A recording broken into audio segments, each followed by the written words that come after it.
Alhamdulillah, kita lanjutkan lagi pada sisi yang kedua, yakni fondasi ukhuwah ya. Bagaimana kemudian prinsip persaudaraan di dalam bahasan muamalah ini menjadi penting, karena tujuan dari kita saling bermuamalah adalah menolong, saling memberikan kemanfaatan. Nah, ukhuwah ini sendiri di dalam proses ya memberikan satu dinamika adanya ta'aruf ya, saling mengenal, adanya tafahum, adanya ta'awun, adanya takaful ya. Jadi menarik memang pada sisi muamalah itu Rasulullah memberikan satu pola keteladanan betapa orang yang sedang membangun muamalah sesungguhnya ada proses tadi. Ada ta'aruf, ada tafahum, ada proses ta'awun, sehingga muncullah sisi-sisi kesejajaran, sisi-sisi kesetaraan antar manusia yang lain tanpa memberikan penonjolan pada sisi keutamaan pada materi ataupun misalnya pada keturunan ya. Nah, yang ketiga adalah pada pilarnya. Kita bahas tentang sisi agak kontemporer sekarang. Bagaimana unsur yang pertama di dalam fikih itu adalah fikih muamalah adalah keadilan. Keadilan itu menempatkan sesuatu pada ranah yang tepat, memberikan hak yang pas sesuai kadarnya.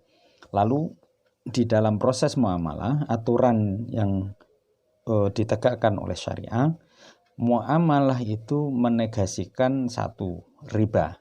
Jadi kalau berbicara tentang muamalah tidak boleh ada unsur riba. Riba merupakan segala bentuk ya yang memberikan tambahan, baik yang jenisnya nanti kapan kita bahas tentang riba nasi'ah, riba fadli dan lain sebagainya. Lalu yang kedua, ekonomi Islam dalam hal ini dalam sisi muamalah menegasikan adanya kezaliman. Tidak ada proses atau unsur kezaliman yang merugikan berbagai pihak.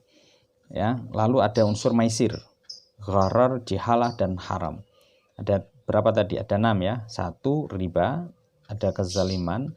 Yang ketiga adalah maisir, ada untung-untungan, judi. Ini sangat dilarang. Ada gharar, ketidakjelasan, ada unsur penipuan di dalamnya, lalu jihalah, ketidaktahuan. Jadi proses transparansi itu harus ada dalam sisi muamalah. Dan juga keharaman. Jangan sampai kemudian yang pernah kita bahas bersama, di dalam proses muamalah jual beli misalnya ada unsur yang haram, apakah barangnya yang najis atau proses aktivitasnya yang tidak dibolehkan secara syariat.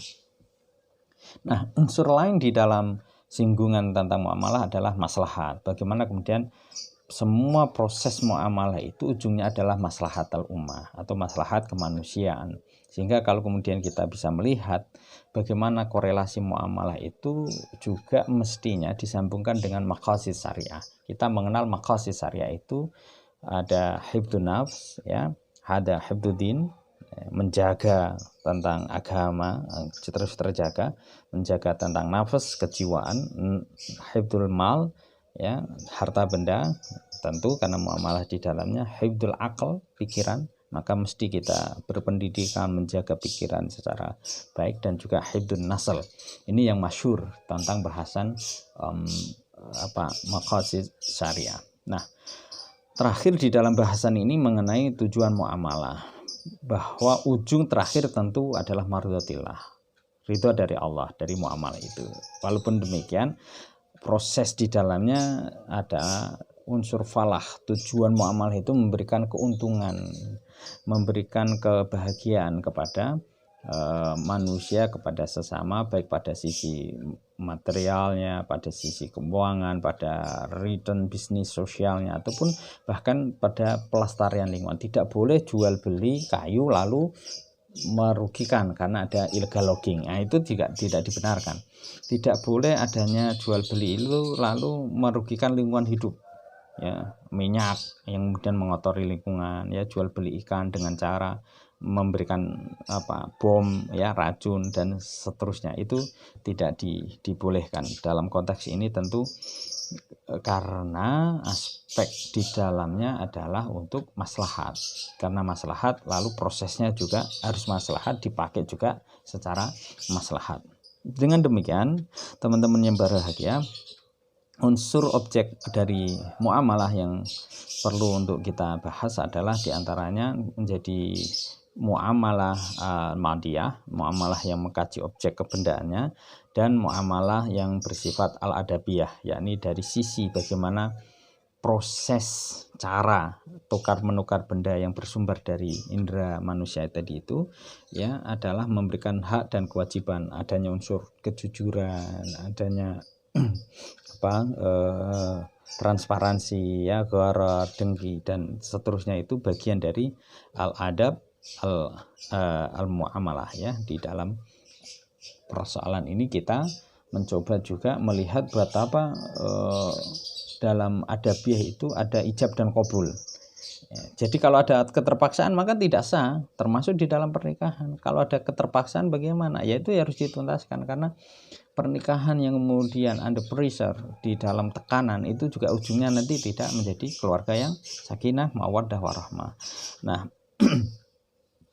kalau kita bisa melihat pada ruang tadi itu al-adabiyah dan ruang yang madiyah, maka menjadi klop. Barangnya baik, ya prosesnya juga baik. Nah, bagaimana ruang lingkup yang madiyah tadi yang barangnya baik? Ya, kita di dalam perkembangan sekarang ini banyak bisa dicatat ya. Contohnya misalnya pada bahasan yang al-muamal al-madiyah itu adalah wadiah ya, deposit ya, ada musyarakah, partnership ya, project financing participation, ada yang mudharabah, trust financing ya, juga ada muzara'ah ya, harvest field profit sharing, ada juga musaqah, plantation management ya, fee based on the certain portion yield, ada bai'ah al-muraba'ah, juga ada bai'ah as-salam. Bagaimana dengan ijarah, bagaimana dengan baik ijarah muntahiyah, bitamlik dan lainnya ya, ini perkembangan di dalam sisi muamalah. Ada wakalah juga, ada kafalah, garansi, ada juga yang bersifat rohan dan qardun. Qardun itu soft and benevolent loan. Jadi kita melihat sisi basic pondasi muamalah dari landasan hadis Rasulullah hingga sekarang ini pada sisi kontemporer merupakan ruang yang sangat terbuka untuk ijtihad. Karena muamalah itu memberikan ruang ijtihad yang sangat luas dibandingkan dengan pada sisi-sisi fikih ibadah gitu. Nah, teman-teman sekalian yang berbahagia, kita melanjutkan pada sisi bahwa bagaimana dengan perkembangan di perbankan sekarang ini. Ya, perbankan syariah banyak mengadopsi dan landasannya tentu dari sisi transaksi muamalah ini gitu.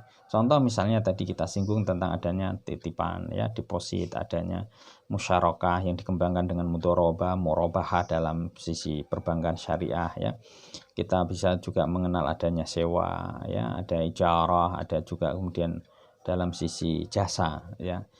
Dan itu menjadi lahan yang sangat bagus, tentu lahan yang lebih memiliki landasan hukum daripada kemudian dari sisi transaksi yang barangkali karena unsur perkembangan kebutuhan hidup mata secara konvensional. Baik, teman-teman sekalian, kita lanjutkan pada sisi harta. Harta sebagai barang yang dititipkan oleh Allah, hakikatnya adalah diberikan titipan itu kepada kita, tapi kita memiliki tanggung jawab untuk mengelolanya dengan baik. Di dalam kompilasi hukum syariah, terutama di pasal 1 ayat 9 itu, kita bisa mencoba untuk melihat betapa amwal itu benda yang dapat dimiliki, ya, dapat dikuasai, dapat juga diusahakan, baik bisa yang berupa berwujud ataupun yang tidak terwujud. Nah, bagaimana kemudian kita bisa menjalankan pemerolehan harta melalui usaha, melalui pencaharian yang halal, itulah yang kemudian kita akan coba lihat di dalam sisi fikih muamalah itu. Pertama adalah tentang hak. Teman-teman sekalian, hak itu merupakan ketetapan dan kepastian. Jadi kalau kita berbicara tentang hukum syariah, maka milik itu menjadi penguasaan sesuatu yang oleh syarak oleh syariat diberikan untuk pada seseorang bertindak secara bebas asal pada ranah yang tidak mengarah pada unsur pelanggaran hukum. Nah, dengan demikian maka sebab kepemilikan itu bisa kita lihat pada lajur pertama, penguasaan harta yang belum dimiliki seorang. Jadi kalau orang itu bisa memiliki barang itu karena memiliki tadi itu kuasa. Lalu yang kedua melalui transaksi yang dilakukan. Yang ketiga adalah melalui peninggalan. Kita kalau memiliki rumah dari warisan orang tua itu melalui warisan. Kalau kita beli rumah berarti melalui transaksi, gitu ya. Lalu hasil buah dari apa yang kemudian dilakukan. 4 ini menjadi titik penting ketika kita ingin memiliki peralihan harta tadi secara baik.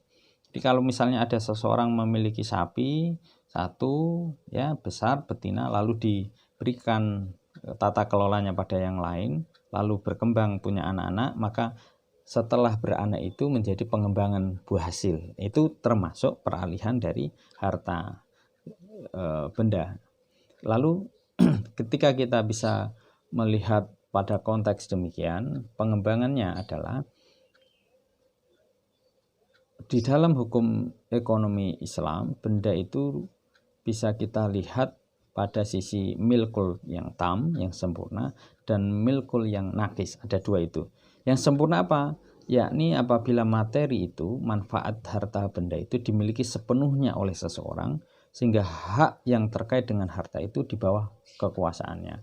Lalu milkul nakis itu apabila seorang yang memiliki harta benda itu, tapi manfaatnya dikuasai oleh orang lain. Dulu karena kita coba singgung diskusikan itu ya. Nah, dengan demikian maka teman-teman yang berbahagia, termasuk hibah, pertukaran, warisan, jual beli ya, pertambahan alamiah, termasuk adalah ziswab, zakat, wakaf, sedekah, itu semuanya juga bagian yang menjadi proses peralihan dari harta kepemilikan. Nah, di dalam singgungan yang agak lebih sedikit serius ya di pasal 19 tentang kompilasi hukum ekonomi, pemilikan itu ada yang penuh yang mengharuskan adanya kepemilikan manfaat dan tidak terbatas waktu, ada pemilikan yang tidak penuh yang kedua ya. Lalu pemilikan yang penuh tapi tidak bisa dihapuskan, hanya bisa dialihkan. Kepemilikan syarikat yang tidak penuh sama dengan kepemilikan terpisah tasarrufnya, dan pemilikan syariat yang penuh ditasarufkan dengan hak dan kewajiban yang diberikan secara proporsional. Dengan demikian maka teman-teman yang berbahagia, prinsip kita di dalam beribadah itu ya ada ruang yang kita bahas sekarang ini, muamalah itu menandaskan adanya sifat elastis. Satu. Yang kedua, berkembang sesuai dengan zaman. Dia taghir bitaghyiril amkan wal azman. Itu juga menjadi kaidah yang masyhur ya untuk membahas tentang fikih. Bersifat universal, inklusif. Nah, teman-teman kita bisa lebih nyaman sesungguhnya kalau melihat hukum Islam terutama fikih muamalah itu pada konteks yang lebih universal, yang lebih terbuka, inklusif, tidak yang eksklusif, karena muamalah itu memberikan daya dorong perubahan yang lebih dinamis pada sisi problematika keumatan kekinian. Nah, juga nas-nas umumnya lebih bersifat general.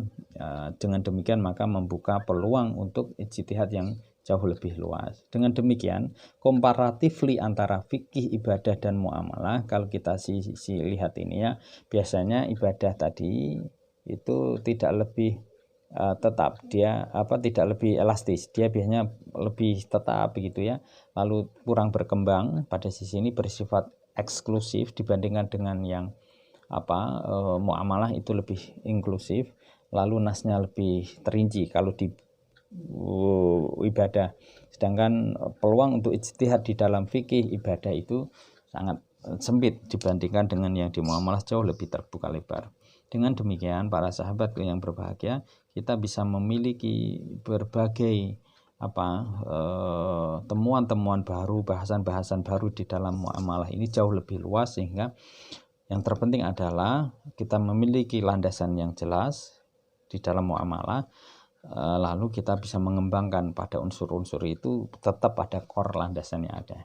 Insya Allah nanti kita lanjutkan bahasannya pada term yang ketiga ya, pada unsur akad dan juga tentang konsep bagaimana kepemilikan harta benda. Terima kasih. Insya Allah nanti kita lanjutkan kembali. Assalamualaikum warahmatullahi wabarakatuh.